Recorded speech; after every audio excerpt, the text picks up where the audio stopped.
Hi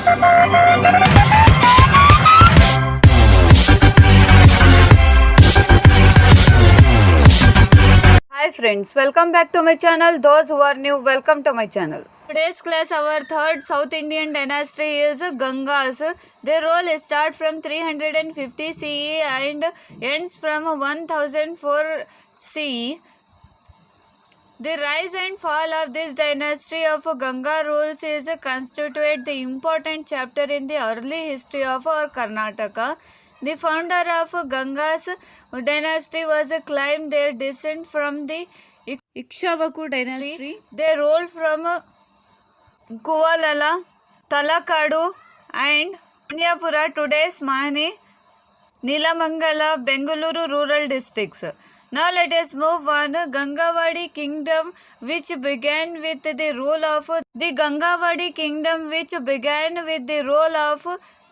Adiga, also known as the Konguni Varma, was ruled by 27 kings. Duravinata was a famous king of this dynasty. This dynasty means Ganga dynasty. He was a brave warrior and a scholar, and he ruled for a long period and gained control of Punata in order to strengthen his kingdom. The Nallala copper inscription reveals that he constructed many lakes for the purpose of irrigation, and he was a lover of literature and write creative work in Sanskrit and Kannada. He even translated the Prakrit work Vadakata of Gundiyas into the Sanskrit language. Now let us move on. Contribution of Gangas. The king had a council of ministers to help him. The minister supervises different branches of administration. The administration in the village was a very systematic. The village community looked after the land revenue, justice, sanitation and defense. Agriculture was their main occupation. There were other occupations like weaving and blacksmithing. They had a trade relation with other countries. Though the society at that time of Gangas, they had been divided into different sects and castes.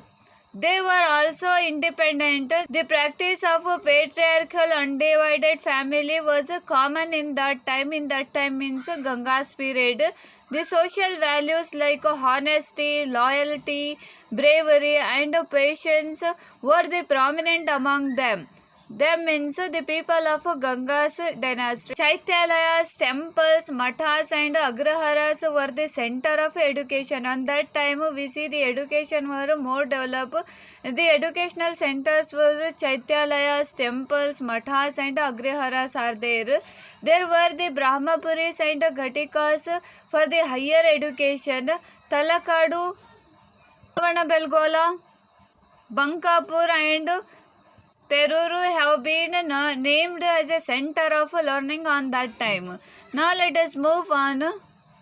Religious aspects of Gangas. Since the Gangas were Jains, Jainism flourished here. Pujya Pada, Vajranandi, Ajit Sena and other popularized this religion.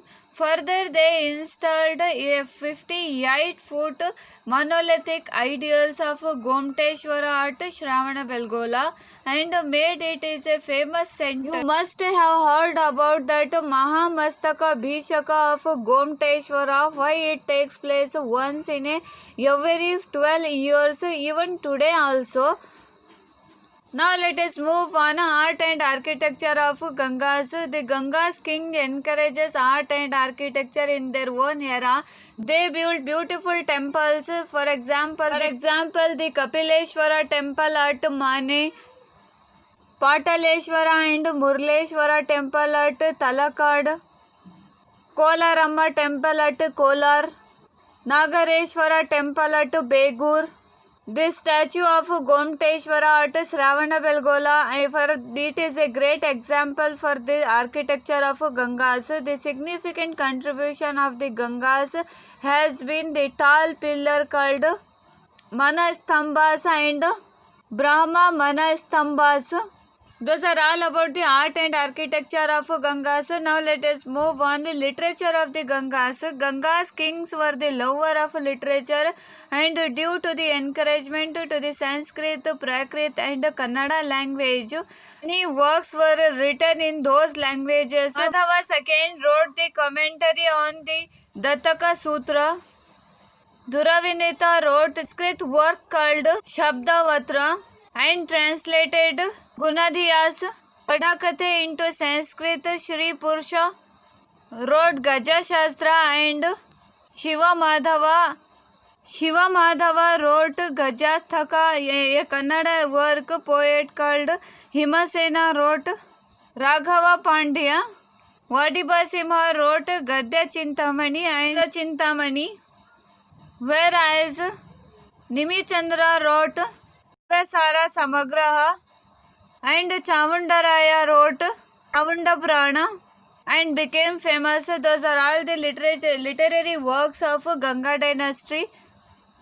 Those are all the important information about Ganga's kingdom. Thank you for watching this.